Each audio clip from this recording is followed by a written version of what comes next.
It is the last week of my Healthy Habits series. This is week 4, and since it's the final of the 4 weeks. So, are you ready to finish strong? Let's focus today on integrating your new habit into your life. We're going to look at how this new habit can change your life and what it feels like. I posted something earlier in the group, the picture. And one reason people resist change is because they focus on what they have to give up instead of what they have to gain. And that's a big part of it, is you think of everything you're losing, but you're not thinking of everything you're going to gain because of changing that habit, okay? So let's keep in mind that it can be challenging to integrate these new habits into our life. That's why we pick one at a time. If we try and change more habits at the same time, then you're just setting yourself up for failure. One habit is the best place to start, because once you start and can actually succeed in changing that habit, then you know you can do it and you can move on to another habit, okay? And then once you integrate these habits into your life, you will gain all those great benefits that you've been wanting to, for the reason that you changed your habit in the first place. Okay, so you'll feel more motivated to work hard in the future. You'll know that you are capable of making changes in your life. You'll be able to get more done each day. Okay, you will also discover so many other benefits as a result of the hard work and progress. Okay, it is a fantastic process. You learn a lot about yourself, and doing it on your own sometimes can be a little difficult, okay? That's a lot of my clients, when I work with them one-on-one, mention how they struggled in the past with trying to change habits. And then once, I work with them and show them how to start to integrate that into their life, they're like, okay, it's not as hard as I thought it was. So, but when you begin working on a new habit, it might feel like it's separate from the rest of your everyday habits, okay? Because it's new. It's not something you can do on autopilot.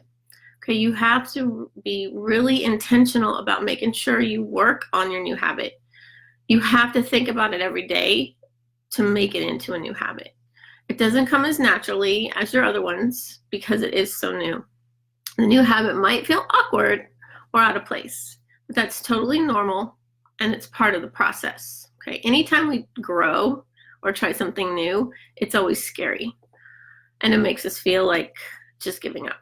Okay, so it's important to take some time to integrate your new habit into your life.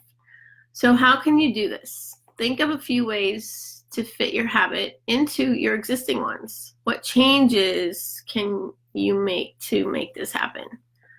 Okay, so to get started, we should begin carving out a set time to work on this habit. A lot of people struggle to make time in their lives to make healthy choices.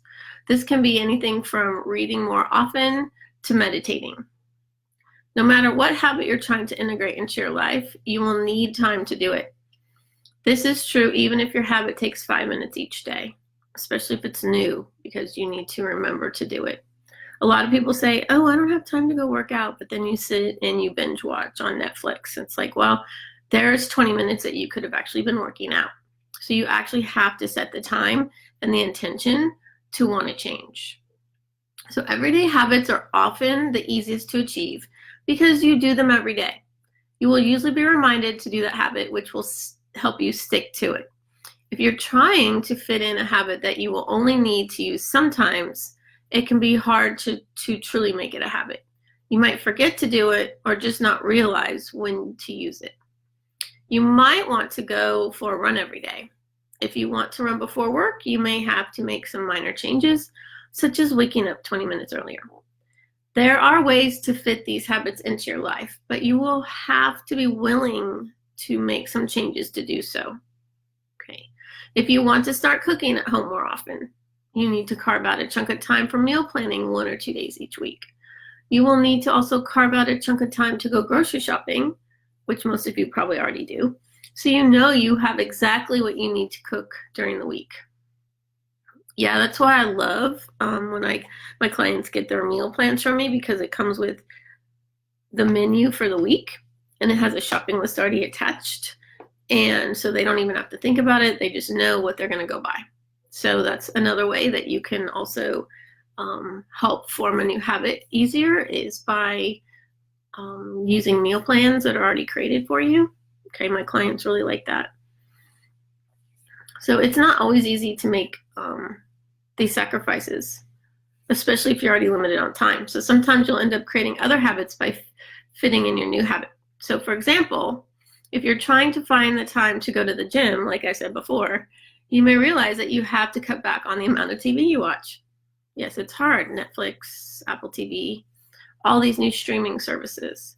You are watching less TV and getting more active. Without giving it much thought, you might have given up a bad habit that was not directly connected to the new habit that you came up with. So not only are you working out more, but you're also watching less TV, which is good for you also. So part of integrating your new habit into your everyday life is making sure that it's a priority. When you prioritize your habits, you can make sure that you actually get them done. Remember that we talked about having a desire to change? We discussed having the motivation to do something.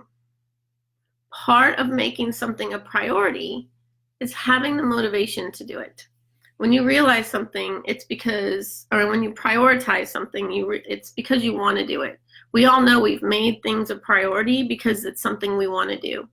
And we all do that every day for different things. Even if it's stuff that you don't want to do. If you have to go to work because you need to support your family, you make that a priority because you know you have to do it. Okay, so something else that you want to do, if you want to find a different job, you make that a priority of looking for another job while you're working, and you make the time for that.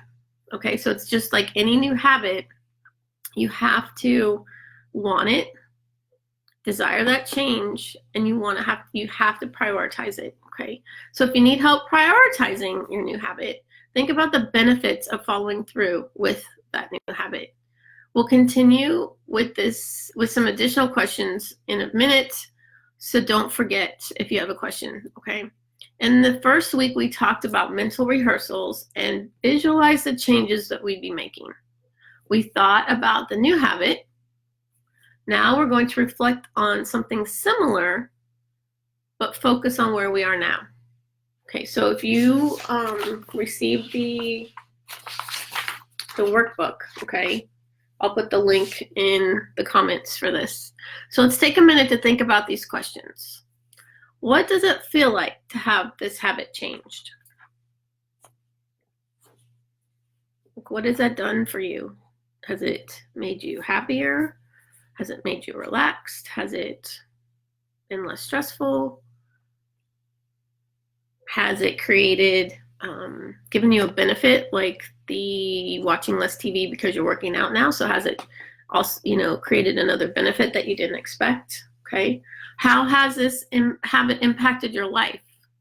Besides what you thought it would, what did it really do? Okay. Not sitting watching TV and working out. Besides the benefits of working out, what else has it done for your life for the better? Okay. What do you think about the process of creating a new habit or getting rid of a bad habit? This 4-step process. So what do you think about that? Did it make it easier for you? Especially with the workbook, you could write things down. Okay, it's a great idea to always be reflecting on things we're doing.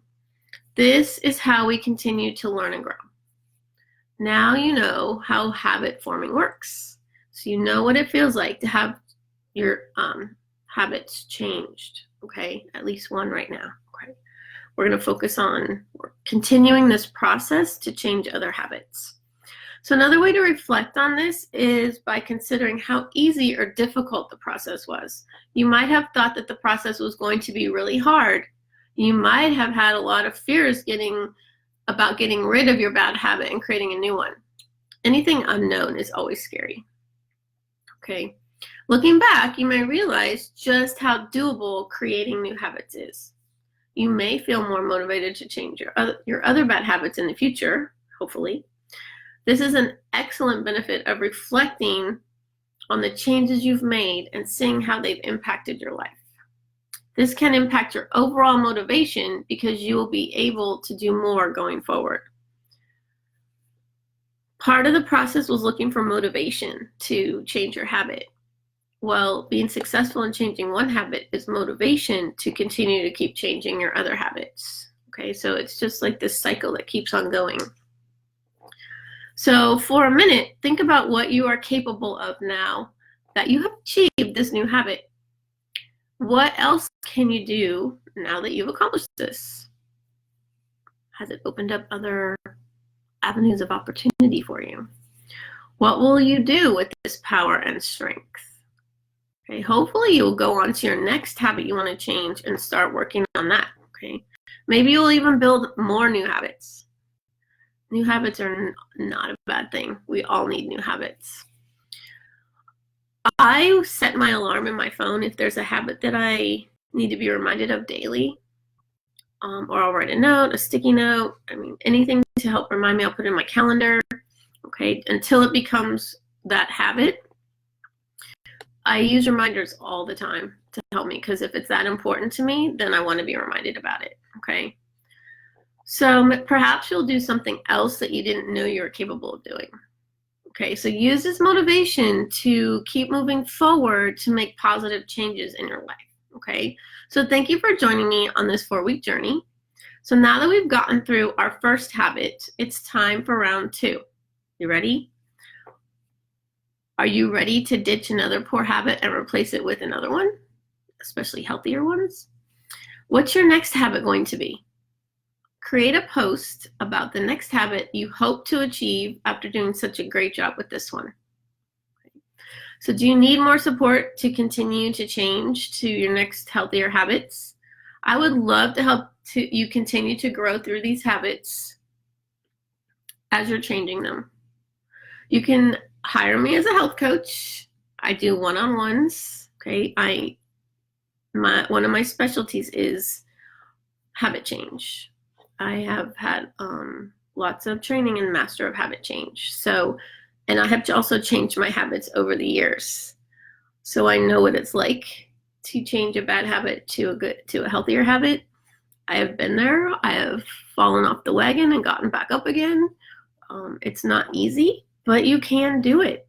And if you're really motivated to do it, then nothing will stop you. Okay, you will do it. You won't find excuses to stop. You will form that new habit, and then you'll move on to your next habit. Okay, so I'll drop a link in the comments so that you can read up more about how I do help people, either one-on-one or in groups. Okay, so I would be happy to help you out with this. So if you have any questions, you can contact me, leave a comment. You can private message me. I'll get back to you. All right, but I just want to thank you for joining me on these 4 weeks, and pay close attention to this group, because I'm going to be starting another 4-week clean eating program soon for free. All right, so have a great day, everyone, and let me know how your habits are coming along. Bye.